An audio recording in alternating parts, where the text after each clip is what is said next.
Bismillahirrahmanirrahim. Assalamualaikum warahmatullahi wabarakatuh. Alhamdulillahirabbil alamin. Alhamdulillahirabbil alamin wa bihi nasta'inu ala umurid dunya waddin. Wa sallallahu ala nabiyyina Muhammadin wa ala alihi wa sahbihi ajma'in. Amma ba'du. Para santri yang semoga dirahmati oleh Allah Subhanahu wa taala.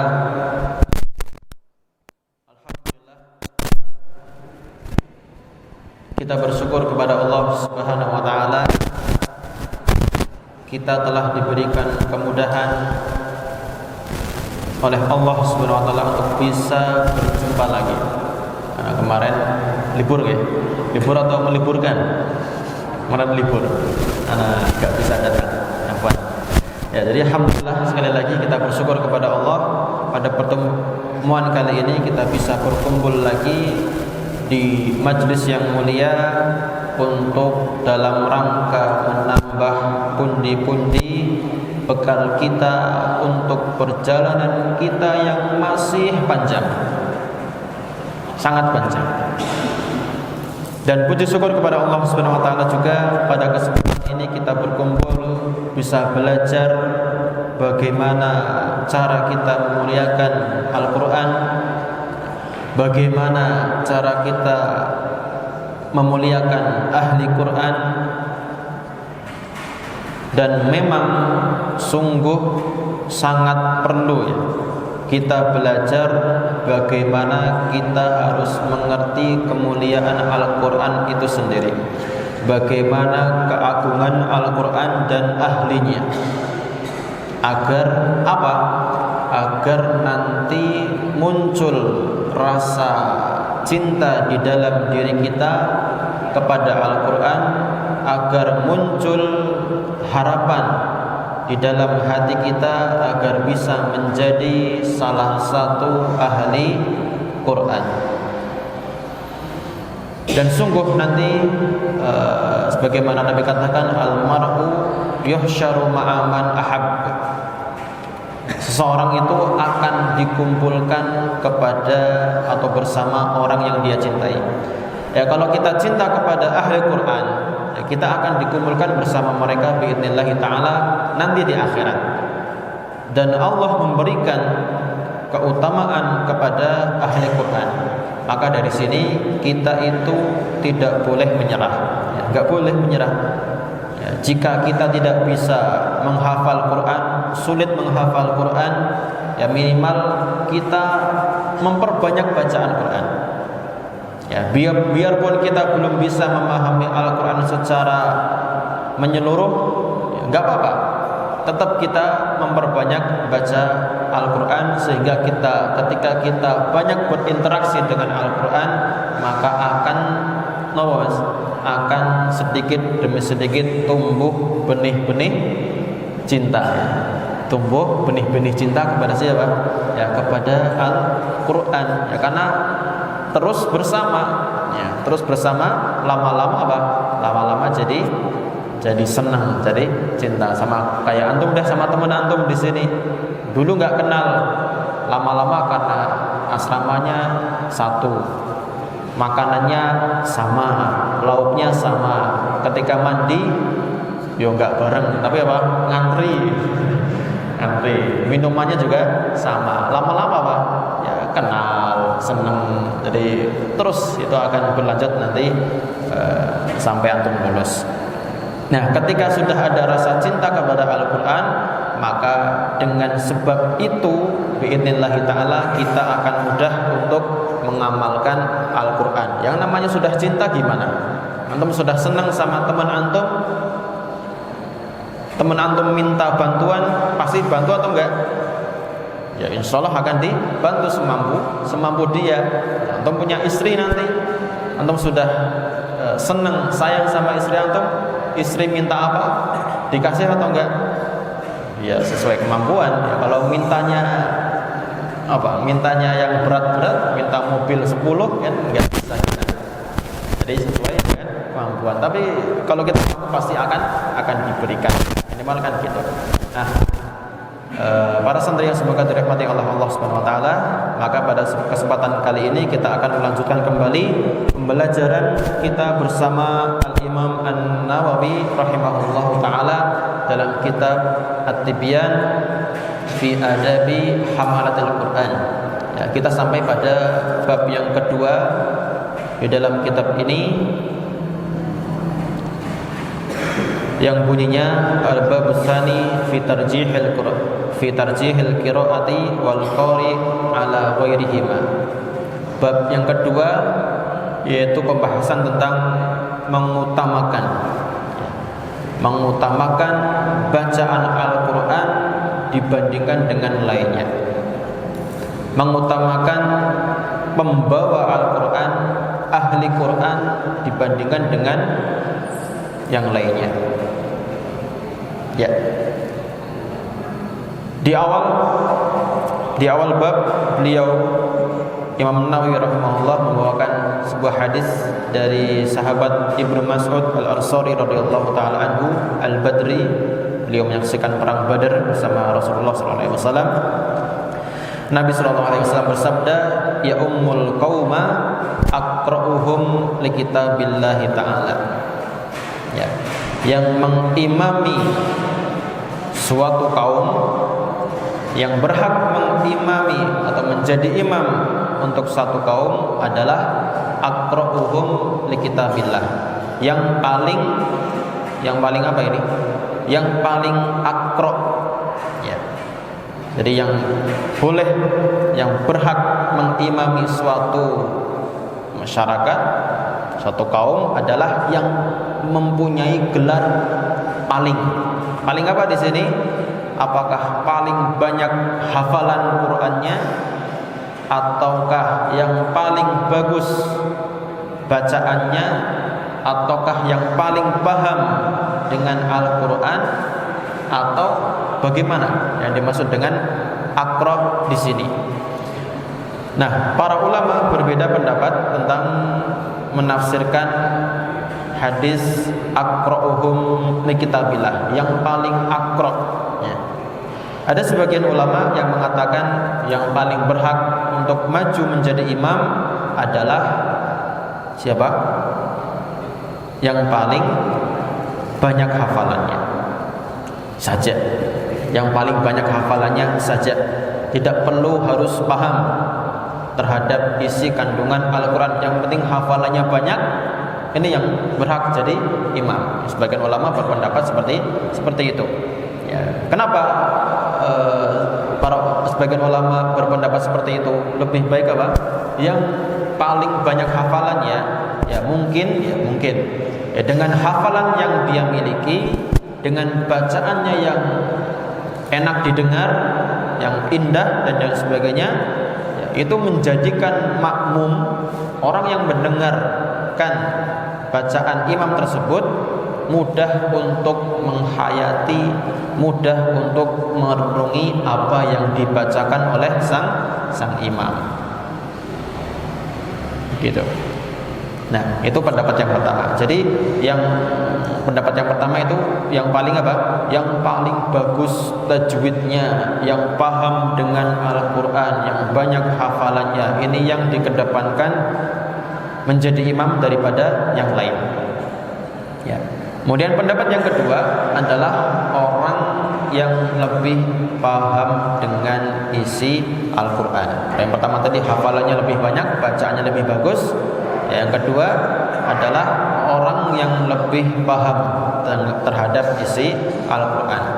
Ya, mungkin dia lebih sedikit hafalannya, cuma hafal 3 kul. Ya nggak mungkin ya. Cuma hafal mungkin juz 30. Ya, tetapi dia adalah orang yang paling mengerti tentang hukum-hukum yang ada di dalam Al-Quran. Ya, kalau kita lihat di antara dua pendapat ini, ya dua pendapat ini tidak bertentangan. Ya, sebab kalau orang yang sudah berkecimpung dalam dunia Quran, ya, berkecimpung untuk memahami Al-Quran, biarpun dia tidak hafal dengan Al-Quran, hafalannya sedikit, tetapi kan dia sering apa? Sering berinteraksi dengan Al-Quran, sangat dekat dengan Al-Quran. Ya, nggak cukup dia mungkin membaca sehari 2 kali 3 kali, berkali-kali dia membaca. Ya, sehingga apa? Sehingga lama-lama insya Allah dia akan paham dengan Al-Quran itu sendiri. Ya, akan tetapi ada sebagian ulama yang berpegang kepada zahirnya hadis ini, dan itu pun ya kita tidak salahkan. Zahir ini, hadis ini adalah aqra, itu yang paling baik bacaannya, yang paling bagus bacaannya, itu yang dikedepankan. Kalau ada orang yang berpegang dengan pendapat ini, ya kita tidak salahkan, biarkan saja, tidak mengapa. Ya, jadi pokoknya orang yang paling bagus bacaannya, banyak hafalannya, ya hendaknya itu dikedepankan menjadi imam, dan itu bukan sesuatu yang salah, tidak mengapa. Ya, sebab menjadi imam itu tidak perlu banyak tidak perlu banyak ilmu fikihnya. Ya, cukup sang imam itu tahu, mengerti, ya pernah belajar fikih tentang apa? Tentang apa? Ya tentang sholat dan tentang imamah. Ya, bagaimana caranya menjadi imam. Gitu aja, nggak usah fikih jual beli, buat apa kan? Mau jadi imam masa belajarnya fikih jual beli? Nggak usah. Cukup fikih sholat dia pahami, fikih imamah dia kuasai, sudah dia bisa menjadi imam. Ya. Maka di sini harus dipahami bahwa jika seorang ingin menjadi imam, maka yang pertama yang harus dia mengerti adalah paham dulu tentang fikih imamah, tentang fikih menjadi imam. Ya. Dan untuk mempelajari fikih imam ini, fikih imamah, tidak butuh waktu yang lama, karena materinya paling sedikit. Untuk buku fikih antum nggak terlalu banyak tentang fikih imamah. Ya, jadi nanti harus seimbang. Ya, jangan sampai kita pincang dalam memahami hadis ini. Ya, jangan sampai nanti yang dijadikan imam hanya orang yang bacaannya bagus tok, tetapi tidak paham dengan ilmu bagaimana caranya menjadi imam. Bacanya bagus benar, tapi dia belum pernah belajar jadi imam yang benar. Nah, juga salah. Ya, tetapi gimana? Harus seimbang. Kita berpegang dengan pendapat yang pertama, tapi jangan mengutamakan yang kedua, karena yang kedua itu, pendapat yang kedua itu penafsiran dari para ulama tentang makna dari aqra, yaitu yang paling paham dengan masalah hukum-hukum yang berada di dalam Al-Quran. Nah, jadi kalau seorang ingin menjadi imam, maka dia harus pakai dalam masalah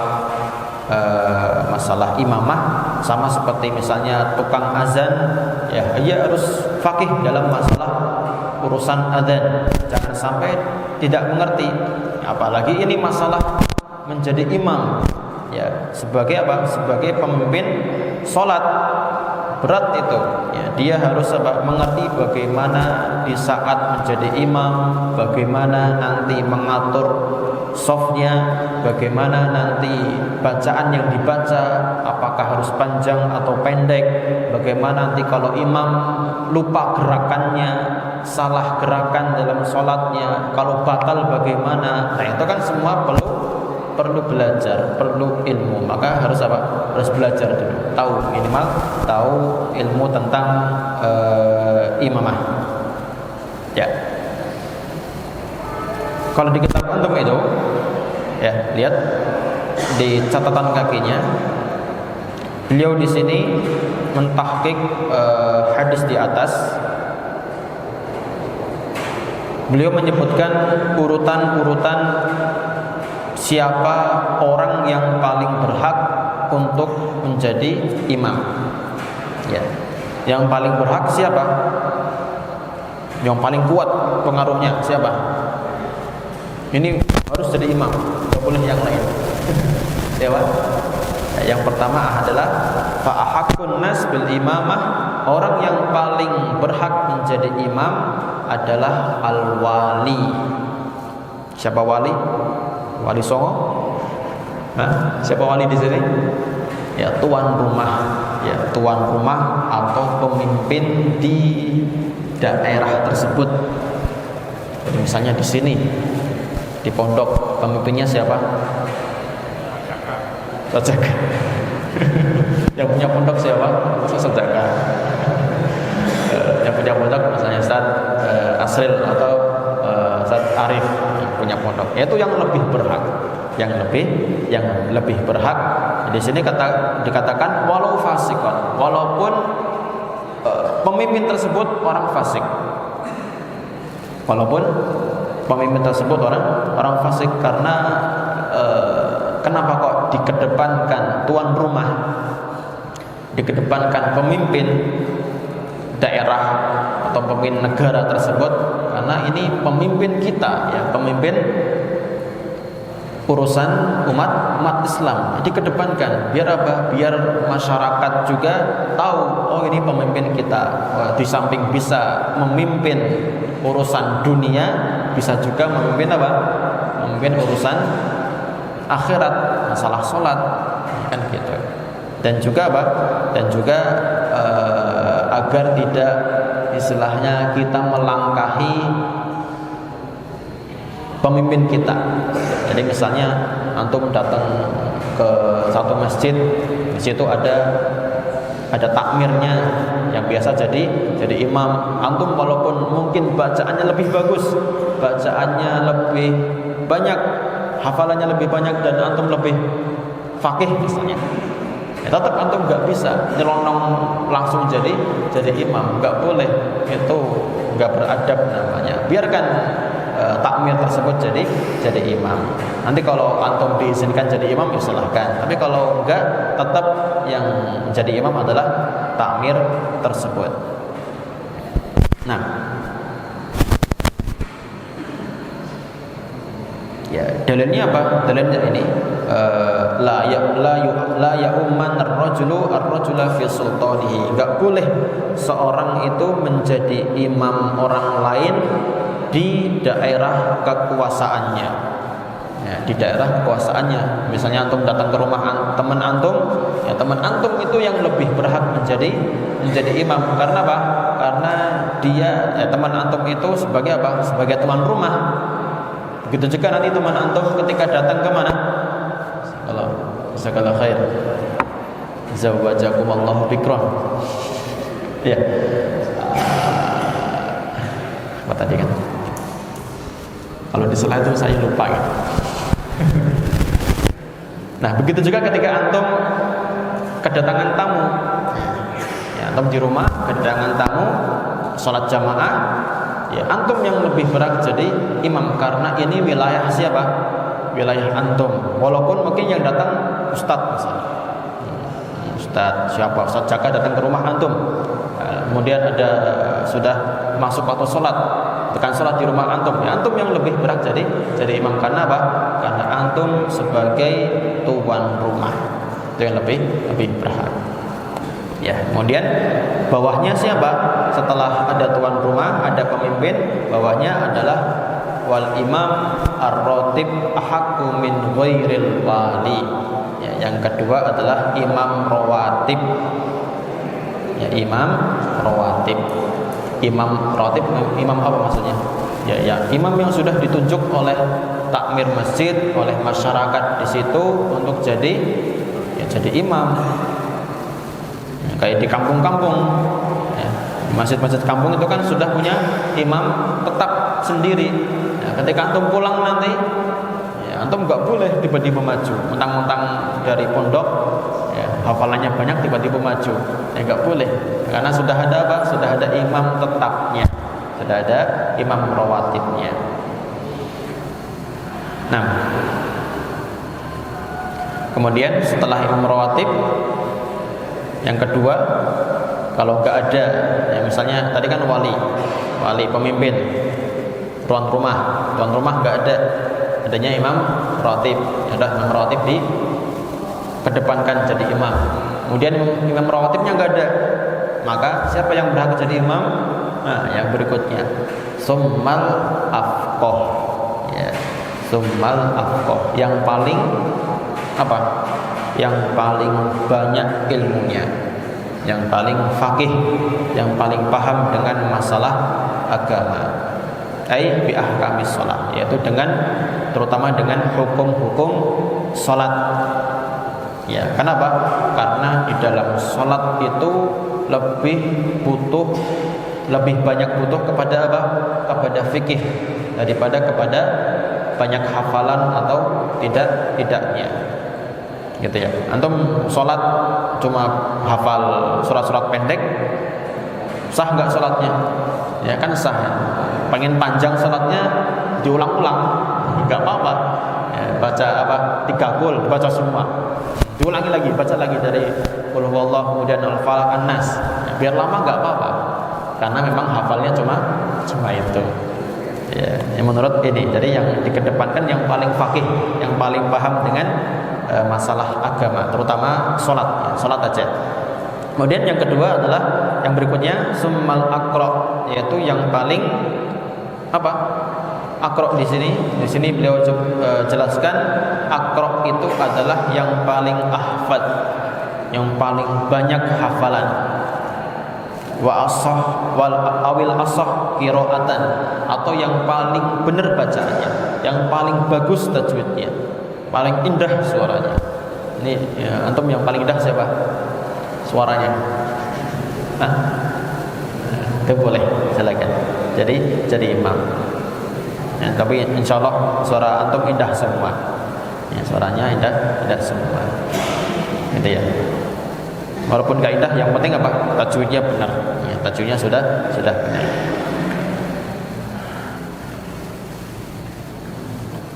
Ya, kemudian yang berikutnya adalah yang paling apa? Aurah, yang paling wara'. Apa itu wara'? Wara' itu adalah tarkus syubhat, meninggalkan syubhat. Ya, meninggalkan syubhat. Fa in taraka ma zada 'anil hajah minal halali kana zahidan. Kalau seorang itu meninggalkan apa yang berlebih dari kebutuhannya, misalnya dia makan cukup dengan nasi, sayur sama tempe, sudah cukup. Ya, kemudian dia bisa beli lauk ayam, tapi dia enggak beli ayam. Itu namanya apa? Kana zahidan. Maka itu disebut dengan zuhud. Ya, disebut dengan zuhdu atau zahid, orang yang zuhud. Faman samma yuqaddimul azzad 'alal awrad. Ya, begitu juga kalau ada orang yang zuhud, satu wara', mana yang lebih dikedepankan jadi imam? Yang zuhud. Ya, zuhud lebih tinggi kedudukannya, derajatnya daripada wara'. Bisa bedakan antara zuhud dan wara'? Ada yang bisa sebutkan? Apa bedanya zuhud wara'? Tadi di sini ada sebagian tadi. Apa bedanya wara' zuhud? Tadi contohnya kan sudah saya contohkan. Ketika misalnya contoh yang lain, antum mau makan apa KFC misalnya, ayam di KFC ya. KFC. Antum mampu beli, ya, mampu beli. Tapi antum nggak mau beli, tapi mending apa? Mending beli KFC di pinggir jalan yang 5 ribuan. Daripada apa? Daripada beli di KFC mahal 50.000 dapat satu potong ayam, mending apa? Mending di pinggir jalan 5.000 sudah sama, ya, satu potong ayam juga. Ya, nanti ada sisa uang kan bisa untuk sedekah. Ya, ini zuhud atau wara'? Zuhud atau wara'? Atau miskin? Enggak bisa beli. Hah? Ya, zuhud. Ya, zuhud. Kalau wara'? Hah? Kalau wara' makan KFC atau makan di pinggir jalan? Hah? Ayo bingung. Ya, kalau wara' dia bisa makan di KFC. Yang penting punya uang ya. Punya uang. Dia mungkin makan di KFC. Enggak masalah, enggak apa-apa. Itu wara'. Apa bedanya berarti? Waro itu meninggalkan hal-hal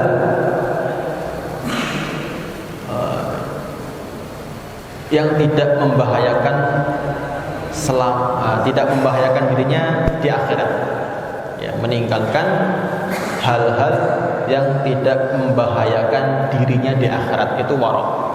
Ya, dia makan di KFC, itu bahaya gak bagi dirinya di akhirat nanti? Dosa gak dia makan di KFC misalnya? Hah? Dosa gak? Gak dosa. Ya, gak dosa, gak apa-apa. Apalagi dia orang kaya. Jadi kalau orang miskin itu beda lagi. Orang miskin maksa makan di KFC kan nanti ngabisin duit, nanti untuk anak istrinya mana, kan gak ada. Ini kita bicara orang yang mampu gitu ya, beli KFC. Intinya jadi warok itu apa tadi? Meninggalkan sesuatu yang dapat membahayakan dirinya di akhirat. Gitu. Warok. Kalau zuhud meninggalkan sesuatu yang tidak bermanfaat baginya di akhirat. Itu zuhud. Jadi ketika dia makan di KFC, ini ada manfaatnya enggak? Mikir ini. Orang zuhud mikir ini manfaatnya untuk saya apa? Kan gitu. Lebih baik apa? Uang 50.000 ya belikan KFC di pinggir jalan, dapat 10, satu untuk makan sendiri, sisanya kasihkan ke anak pondok misalnya. Ke pondok Muharikun aja kan sudah dapat pahala itu. Ada manfaatnya. Itu zuhud namanya. Ya, bisa jelas di sini beda warok dengan zuhud. Warok itu meninggalkan hal-hal yang tidak yang dapat membahayakan dirinya. Ya, meninggalkan hal-hal yang dapat membahayakan dirinya di akhirat. Kalau zuhud meninggalkan hal-hal yang enggak sama sekali bermanfaat baginya di akhirat nanti. Ya, itu beda tipis. Jadi makanya lebih tinggi apa? Lebih tinggi derajatnya orang yang zuhud. Wah, habis waktunya. Ya, selanjutnya. Kemudian sudah sama-sama zuhud, sama-sama hafalannya banyak, bacaannya bagus, bingung nih milih yang mana. Ya. Maka yang berikutnya summal asbaq hijratan huwa au ahadu abaihi. Ya, kemudian yang didahulukan mana? Tadi nih dua orang, ini sama-sama zuhud, sama-sama hafalannya banyak. Ini bingung ini, kita mau kedepankan mana? Maka kedepankan yang paling duluan hijrah ke daerah muslim, daerah Islam. Entah itu dianya sendiri atau ayahnya, bapak, kakeknya. Aba di sini berarti ya ayah, kakek dan seterusnya. Mana yang lebih dulu hijrah gitu. Jadi kalau sama-sama hijrahnya bareng, gimana nih, bingung nih, masa imamnya dua. Cara yang berikutnya, summa man sabaqa Islam, yang paling yang paling duluan masuk Islam, yang duluan masuk Islam. Kalau yang duluan masuk Islam ya berarti nanti ke umur ya. Kalau umur semakin tua berarti kan duluan masuk Islam. Berarti umurnya mana yang lebih tua. Kemudian ada nasib apa nasib ya, nasabnya yang bagus mana. Kemudian apa lagi? Masih banyak itu, panjang sekali. Halaman berikutnya 24. Summa hasunat dzikri bi ayakuna sana'un nas bil jamili alaihi aksar li annahu ahyab wal qulubu ilaihi amil. Ya. Namanya itu terkenal baik di masyarakat. Mana yang paling baik di mata masyarakat itu yang mana? Mungkin ya sama-sama baik, tapi yang paling terkenal itu mana? Mungkin satunya ya baik tapi tidak suka bergaul. Ya, bergaul cuma seperlunya saja. Satunya baik, soleh, tapi dia sering bergaul, ya, sering nimbrung dengan tetangganya dengan masyarakat sekitar. Ya mungkin yang lebih terkenal yang mana? Ya yang sering nimbrung ini. Ya ini yang jadikan apa? Lebih didahulukan jadi imam. Nah, kemudian didahulukan siapa lagi? Nadhifus saub. Nah, nadhifus saub yang paling bersih bajunya. Gak harus mahal ya, yang paling bersih aja.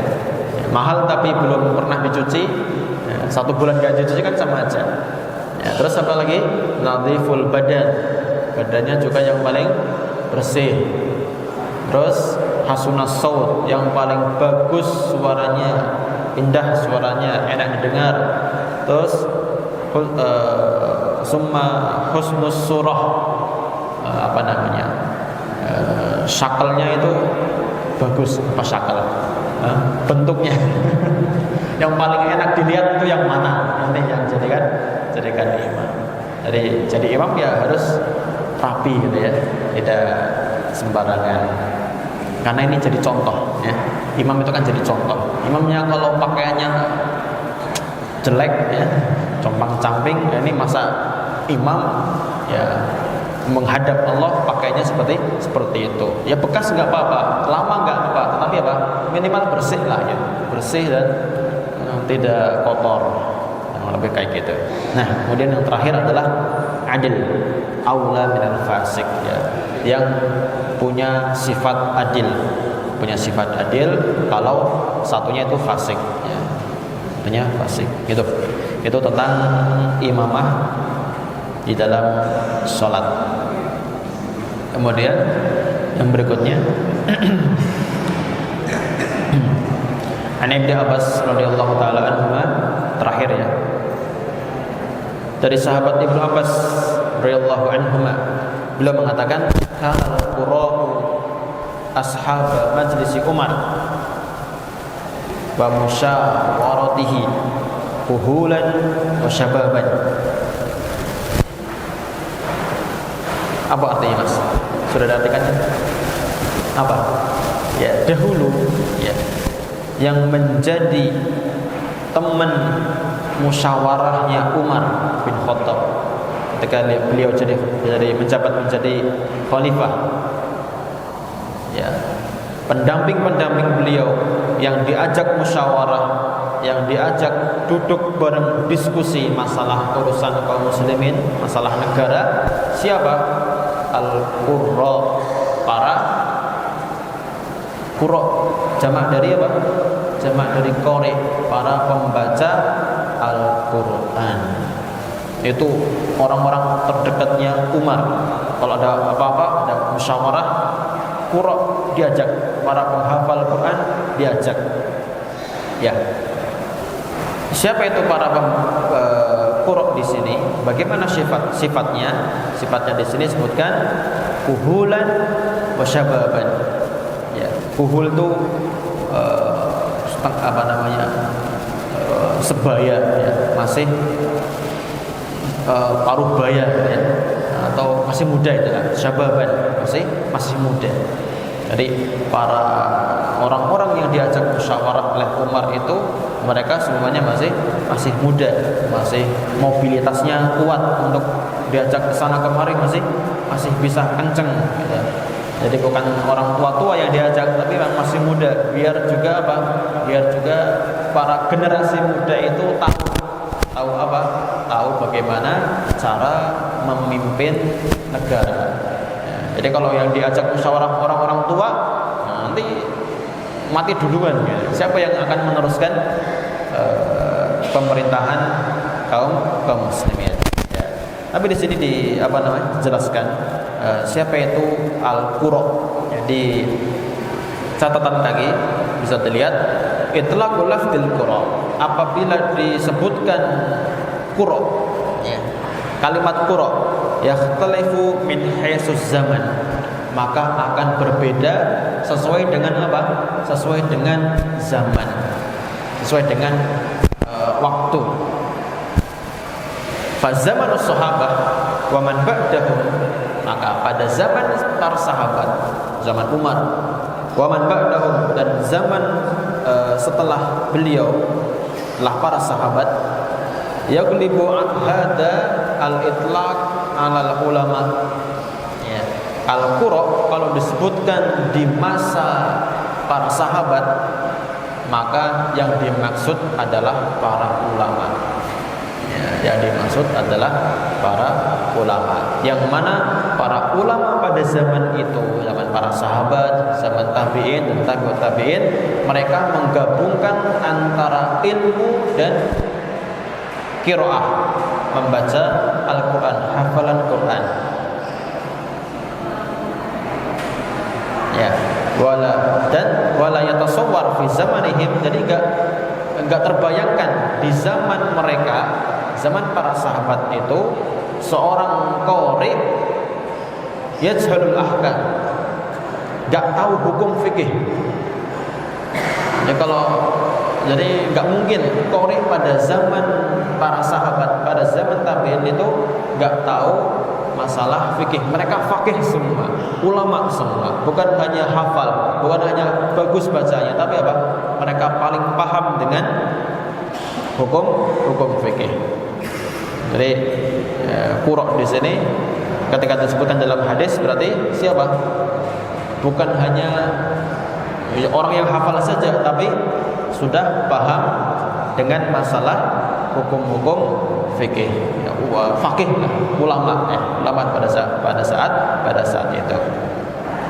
Nah, wa fi zamanina, adapun pada zaman kita, ya, kalau zaman kita sebutkan ada qura, ya, atau qari, maka kebalikannya ada dengan zaman para sahabat.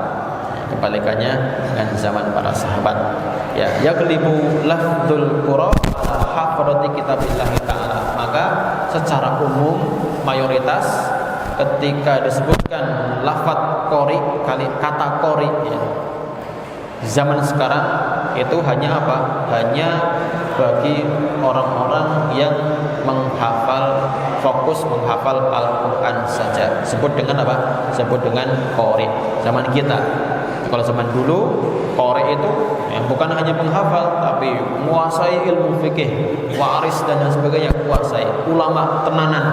Jadi kalau qura sekarang ya cuma bisa menghafalkan Al-Quran saja, tapi insya Allah tidak semua seperti itu. Insya Allah hafal Quran, insya Allah itu otaknya itu encer. Karena apa?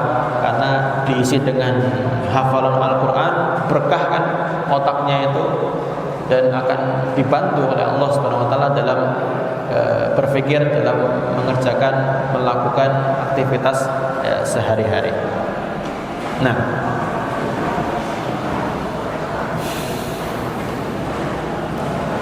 ya cukup, nanti kita lanjutkan pada pertemuan berikutnya insyaallah taala. Tadinya mau sampai selesai ini, ternyata enggak cukup ya. Nanti kita lanjutkan pada pertemuan berikutnya insyaallah taala. Kurang lebihnya kita mohon maaf. Nahtatim hadzal liqa bi du'aika majlis wa nakallahumma bihamdika asyhadu an la ilaha illa anta astaghfiruka wa atubu ilaik. Assalamualaikum warahmatullahi wabarakatuh.